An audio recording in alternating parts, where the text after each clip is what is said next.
Welcome to the Visegrad Insight podcast. We bring you global experts on the future of democracy, security, and economy. The leading voices from Central Europe and on Central Europe. Hosted by editors of Visegrad Insight. Powered by Respublika Foundation from Warsaw, Poland. It's good to be back in front of the camera and the mic, especially when you have such a fantastic guest on the other side. Péter Krekó, director of the Political Capital and professor of political psychology from Budapest. Péter, welcome to the show. Hi Wojciech, thanks a lot for having me again. My name is Wojciech Przybylski, editor-in-chief of Visegrad Insight. We're going to talk about something we started a conversation about before beginning of the summer, or at the very beginning of the summer with Péter, and then we spoke about a certain comparison and dynamics in political changes, both in Budapest and Warsaw, in Hungary, and systemic change, you would say, and how certain processes may be comparable to the Polish ones. And here we are again on the 26th of August, 2026, recording this podcast, in a moment that I wouldn't say is necessarily pivotal, but it's definitely an interesting one from the political scientist perspective. So Péter, the first question to you goes on how do you read the assessment, which is typically in most of democracies so far has been a honey period of the first 100 days of governance, of any government, and in this particular case, the government of Péter Magyar. So 100 days have passed, big celebration, right? And also, literally speaking, big celebration was finalizing, or around this date, the national celebrations with fireworks over Danube River, although not too much water in the river, but the fireworks were great. The costs were 1/3 of what was officially declared by the previous government. So money wasn't stolen, you could assume, because the effects were quite spectacular. Péter Magyar had this kind of moment of festivity in a way, also around this government. But now the question arises, and we've asked that also through our editorial colleague, Luca Soltes, what happens next? And in a way, I wanted to direct this conversation between us, between Warsaw and Budapest, also in a way when we will be having an opportunity in this conversation to link to certain lessons or experiences and moments, political moments connecting Poland. But tell me first, what's your assessment of the first 100 days, and more importantly, what comes after that? Yes, thanks a lot for continuing the conversation, and I definitely agree that this is a very important moment, and this is history that we are living through right now in Hungary. And I was only 10 years old in 1990 when the transformation in 1989-1990 happened from state socialism to democratic capitalism, a Central Eastern European type of, but still. So this is the first time that I could observe such kind of course, not to that depth and extent, but some kind of regime change, and how it looks like from the inside, and also how it looks like in the big picture. Hi, if you're enjoying this episode, why not subscribe to Visegrad Insight? This gives you access to all our latest content online, as well as to our live and online events. You can use our special promo code for Visegrad Insight podcast listeners to get 35% off. Just go to visegradinsight.eu, choose a yearly subscription, and apply code Visegrad35. And now, back to the podcast. Yes, you're absolutely right. There is a political honeymoon, and it's still Péter Magyar can enjoy it.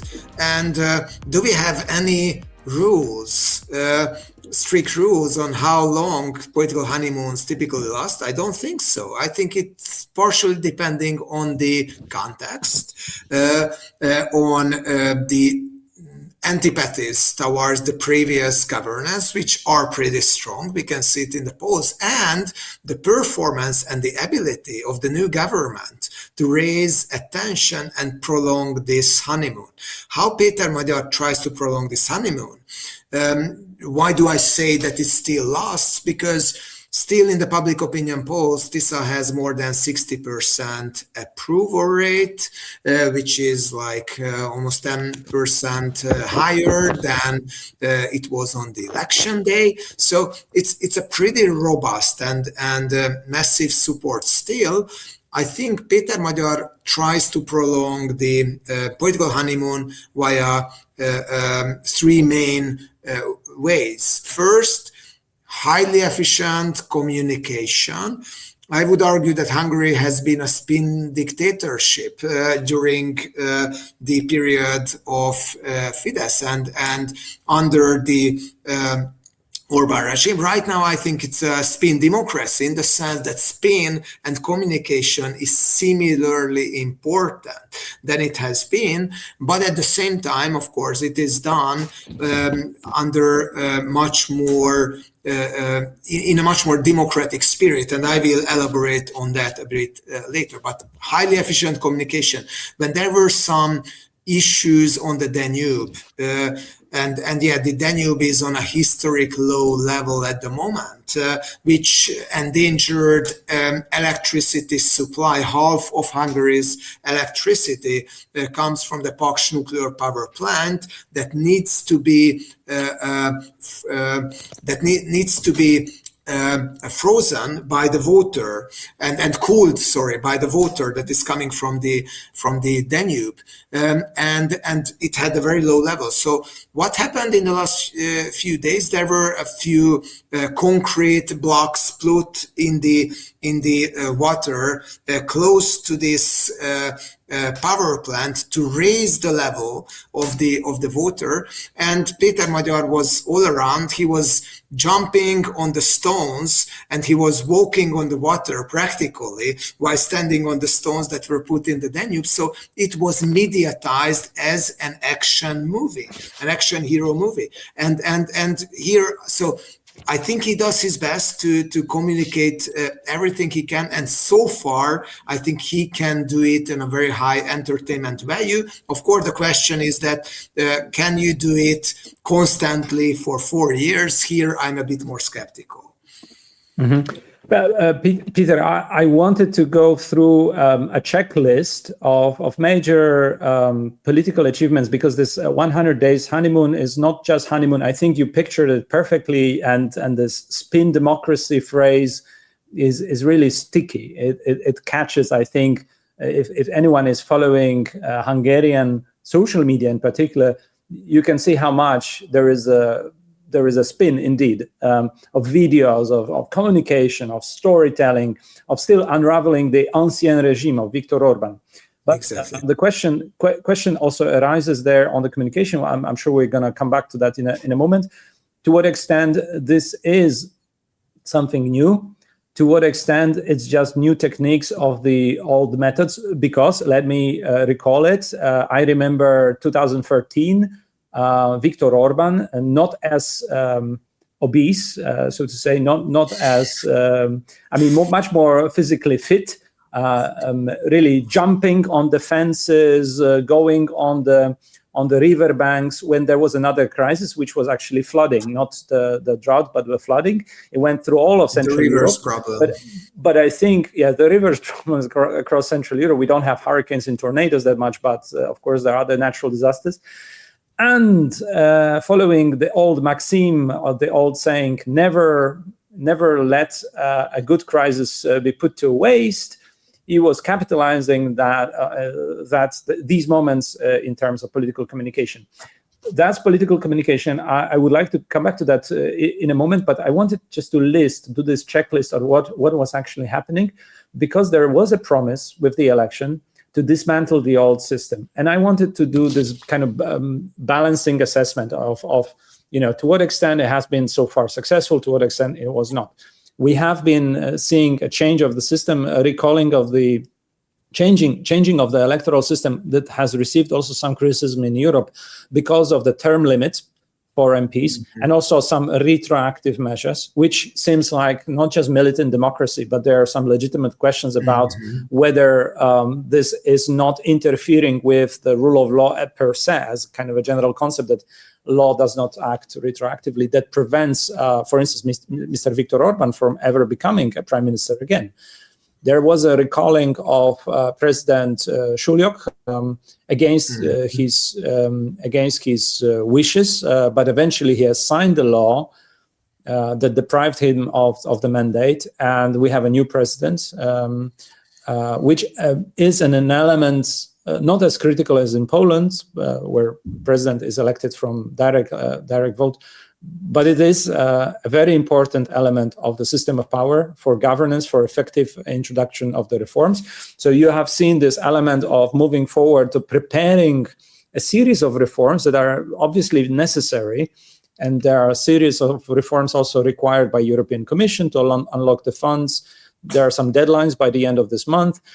There are also pressures, economic pressures, that the government will have to answer. And you need the consolidated power structure to be efficient in that. So that's what I would say has happened, and probably very important, back to communication, was the public media revival, first takeover, something that you can compare also to the Polish case, where in terms of legal toolbox, there were many questions, but efficiency and political necessity for the government was to reclaim the media from the partisan groups that have dominated it, to remake them for the use of the public, to secure the public space in order to have the public space be able to communicate and have a public debate about these developments. I'm sure this checklist is not exhaustive, and you might have additionally more points, so feel free to add. But also it comes back to the question of to what extent this is new, and to what extent kind of, how much do you expect of novelty in terms of substance and not just political communication? Yeah, very important and substantial question. Also, I wanted to finish on my previous list. So it's of course not only communication. I think that Péter Magyar wants to prolong the political honeymoon, but also in second point is to change the existing institutional structure as much as possible. And we can elaborate on that a bit more, but honestly, at this point, I feel that it's a kind of necessity that you have some steps that are questionable from a constitutional legalistic perspective, but if you and from principles, including limiting the term limit for the prime ministers, which is a nightmare in parliamentary democracies for most of the constitutional lawyers. On the other hand, I think it reflects a realistic approach that, similarly as in presidential regimes and systems, you can, as a prime minister, build up, even if not total, but a very strong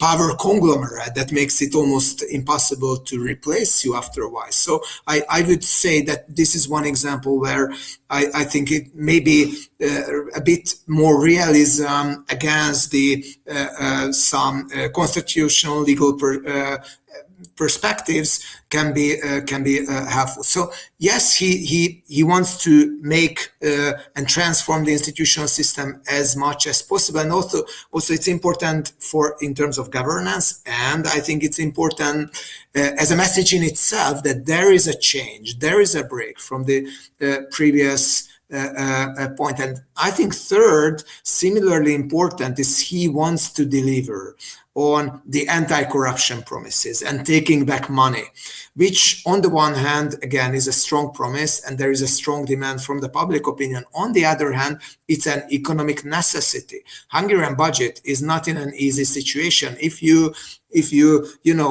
just continue all the popular measures of Fidesz, and on the top of that you put all the popular measures that TISZA has promised, it would be a royal route to an economic crisis, and they want to avoid that. One way how they want to handle that is to take back money from construction companies and subcontractors of the state who they feel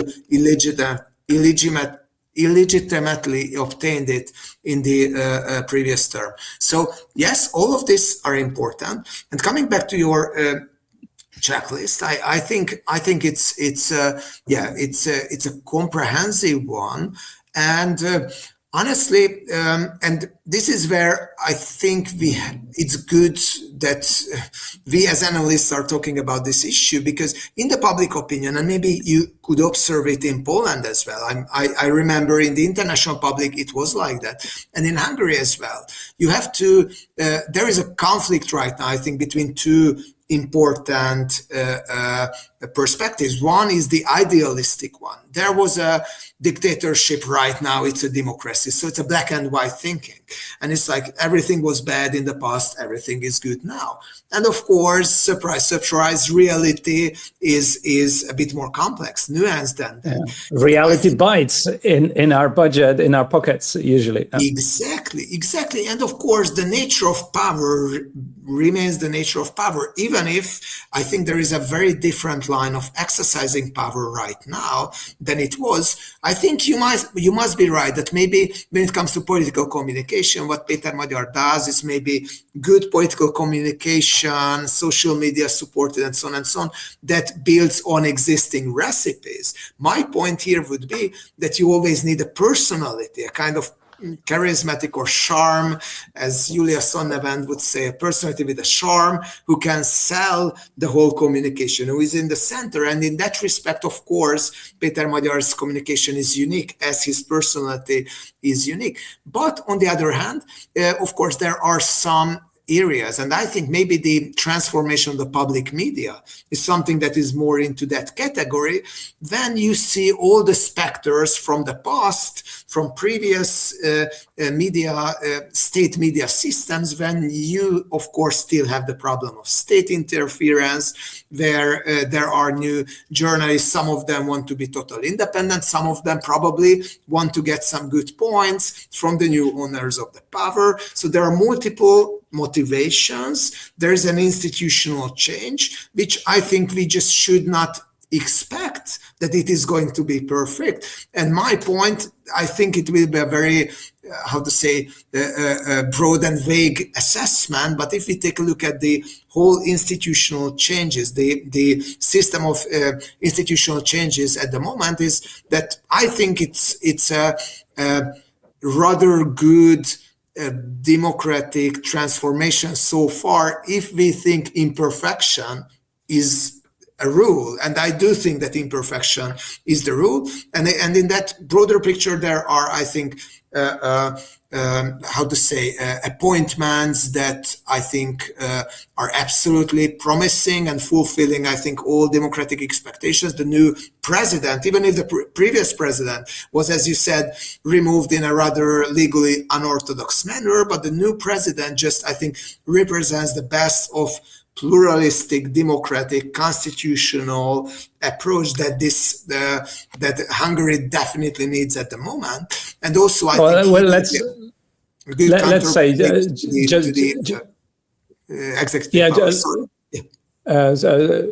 let's just say the person it's a person who has a character and authority in the legal field as a constitutional judge, as a professor, right, of law.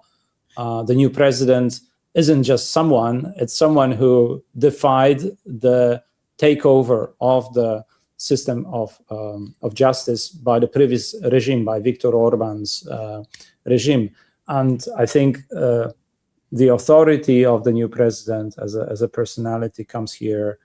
It was very, very handy. And whatever supposition there was, or might have been about the as you say, unorthodox takeover of the office, I think on the other hand, we have seen a rebuilding of that authority very quickly with the kind of appointment that everybody exactly. Also, we had a very good appointment for some of the constitutional judges, and also someone who has a very strong legal authority and at the same time expertise and unquestioned independence. So, and I think the majority of the appointments are rather like that. And of course, there are procedures and there are institutional changes like what we observe, I think, in the public media. There has been no new president of the public media selected. At the same time, the editors have been appointed already, which I think is a bit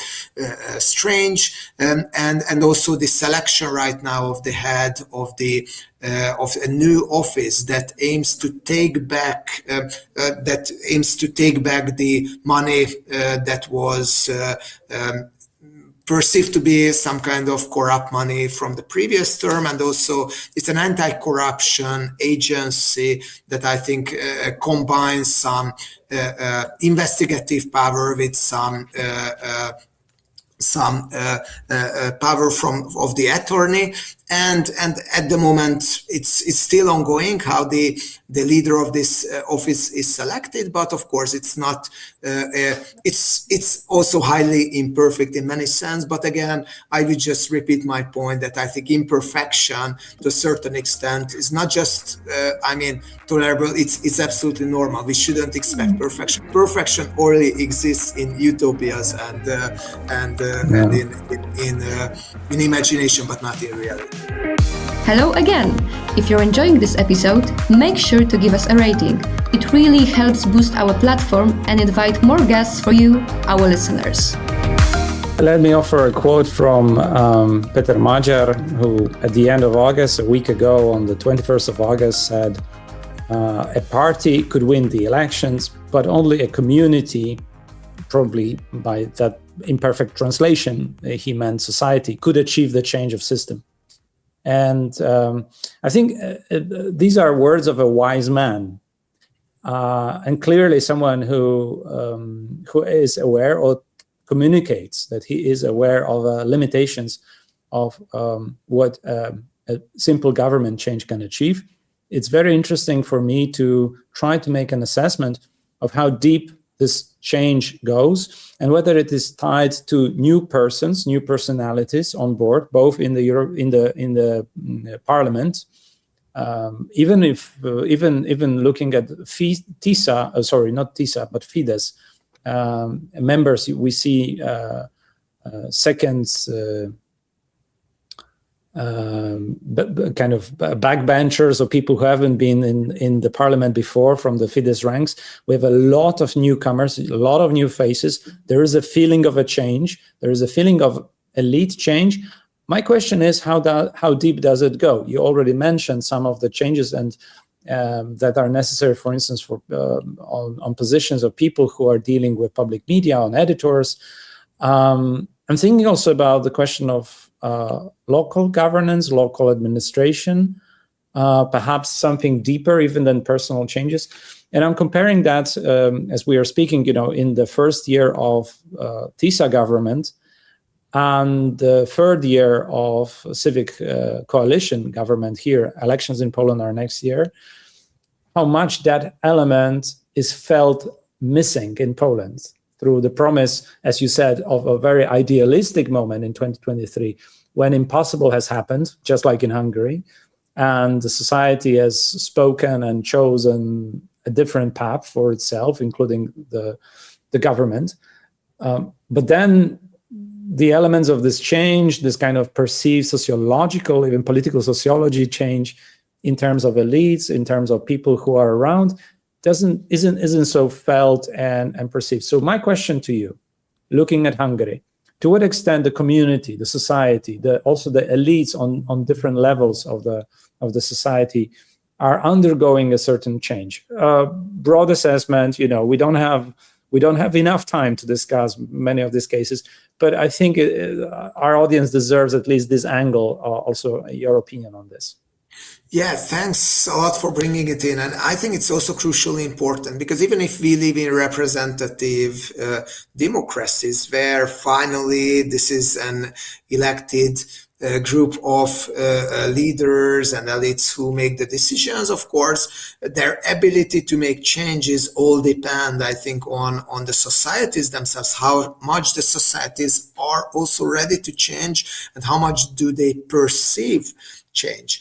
The quote that you mentioned, it's a very delicate one, and I would say even juicy in a sense that it's why did Péter Magyar said that a party could win the election, but only a community could achieve the change of system. He told it as part of a speech he delivered for activists of the TISZA party who were very active before the elections, are substantial in TISZA winning the election, and at the same time feel a bit frustrated, alienated, because they feel that the party elites have all went into the parliament, have all went into the government, and the activists who had their boots on the ground are not that much taken care of. Their voice are not heard. So he had to deliver some problems, and in that sense, I think there is one inevitable aspect of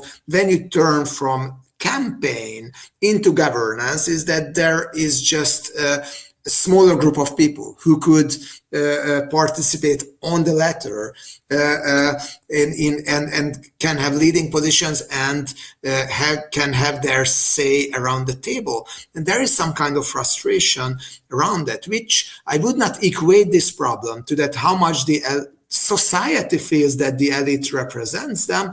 But of course, I think in a period where you have to make a lot of institutional changes very quickly.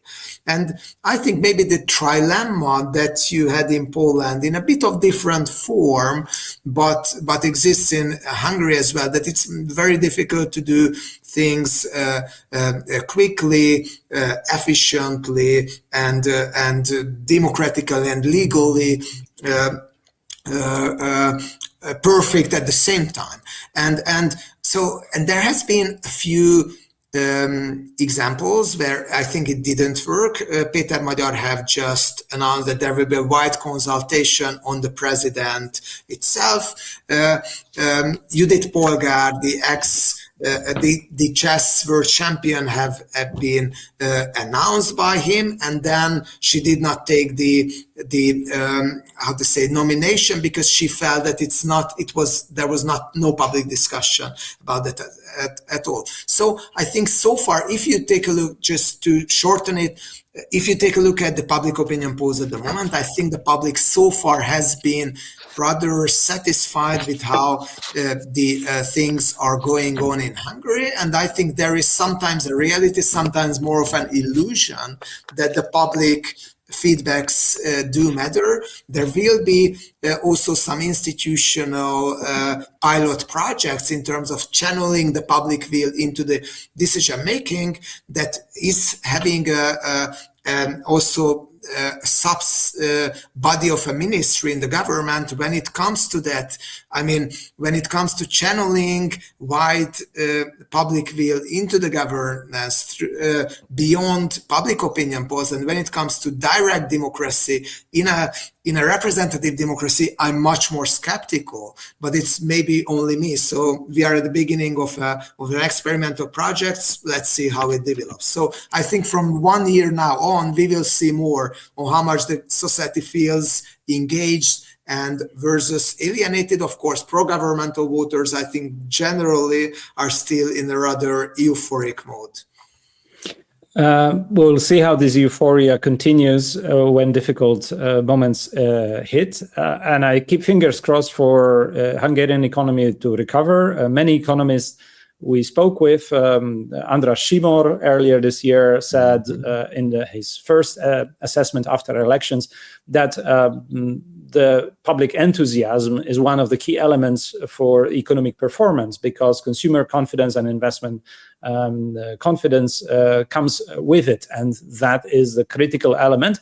However, the results of this are not coming very, as soon as the demand, and the need, economic need, is becoming apparent. So there is an interesting moment on that, but we're not talking about the economy, although the very, very important subject. I would say even of key importance, but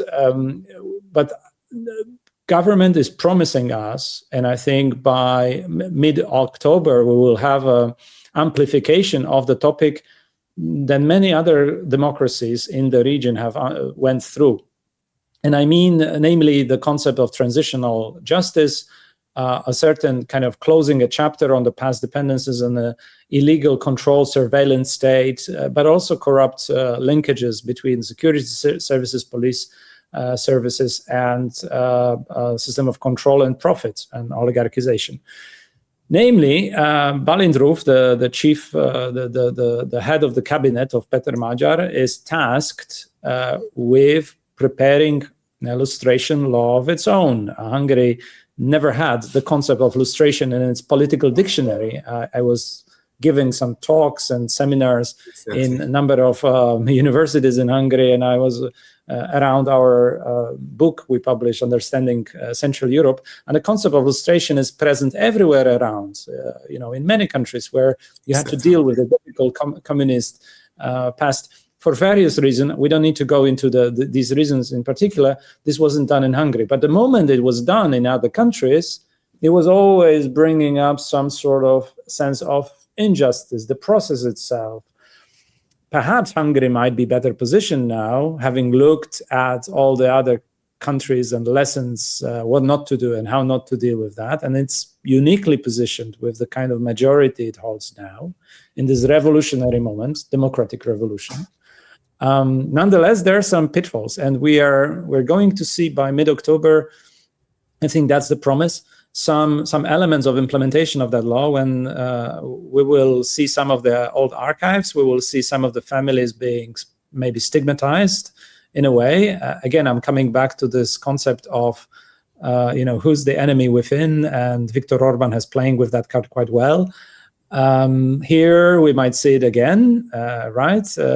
In Poland, we have had very heated and very polarizing debate on that subject until that was we moved on, and there are some just little reminiscence, but I don't think we have that anymore. But for a number of years, it was really toxic, also for the political elites today.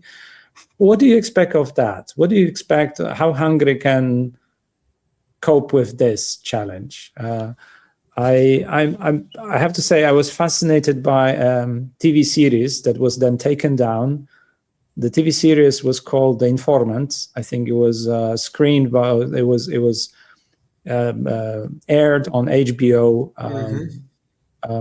and it was 10 episodes or so depicting student movement politically engaged in the communist Hungary, end of communism, and how intertwined and entangled it was with the communist informants, police informants, alluding that even Viktor himself, a protagonist, was not named Viktor Orbán. But the kind of people from this generation, they were all somehow touched by, and they had to take certain decisions that were, from today's point of view, also maybe compromising decisions. Do you expect that to be a big bump or rather a puff in Hungarian political moment? This question of transitional justice and how, and what we know so far, also how it is going to go forward.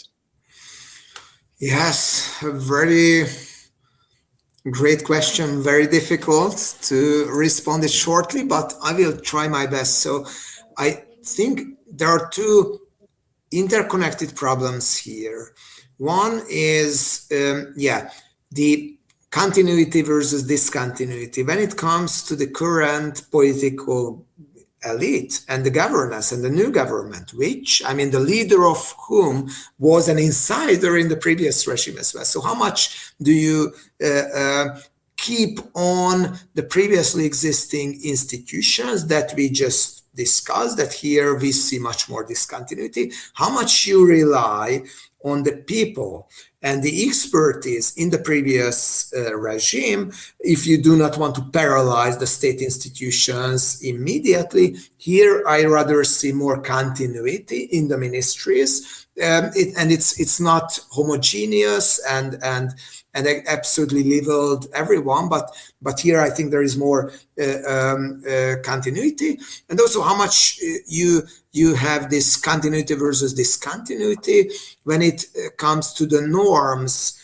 of the new government versus the previous government, where again I see more discontinuity, and this is what also we have discussed: democratic self-constraint, some more democratic selection process, and so on and so on. But at the same time, we have, as you mentioned, still this ongoing problem that Hungary have never solved, and maybe there was the worst solution for that in Hungary, and it has a reason. Hungary was the goulash communist country, the happiest barrack in the whole region. There was no strong anger in broad parts of the society against the late communist elites who could keep up a higher level of liberty in a one-party state and higher level of welfare in Hungary from IMF loans that we are still struggling with as a heritage. But still, right now the promise of the government is that they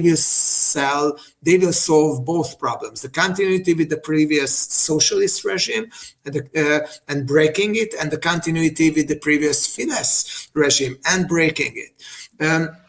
How much this lustration is realistic as an honest process at the moment? Historians say not so much, for a very simple reason. There has been many subsequent governments who could, have access to the files, and as the rumor goes, but I think it's more than rumor, it's political realism, everyone just cherry-picked the files that was on them while they were on government. And so it should, I think, to oversimplify it a bit, maybe the files that are still available maybe contain information only on non-relevant actors at the moment because they were not empowered to take themselves out of the files. So it's highly selective. Still, I would argue that it's symbolically highly important, and for the very reason you mentioned, that we have this looming heritage of a Soviet-style socialist regime that we did not really deal with really well. And I think the argument is valid that if we cannot really deal with that part of the past, how can we deal with our more recent past? So symbolically very important, substantially, can it reveal new information, and can it lead also to, high level, falling of very high-level politicians because their shady past has been revealed? I'm a bit more skeptical here, but at the same time, I have to also say that some of the politicians in previous post-transitional governments have been burned themselves by revelations of some of them were part of spying activities. Péter Magyar, for example, the previous prime minister, or Zoltán Pokorny's father, who was a very important politician in Fidesz, and the list goes on. So maybe it will bring about more results, but if it brings about any results, it will, of course, have more impact on Fidesz's leadership, just because of the reasons of age, and not on the current TISZA leadership. So TISZA has almost nothing to risk with calling for lustration. And if it's more successful, I think it's just better for them, because the old Fidesz and socialist elites that they are not members of can have problems as a result of this process.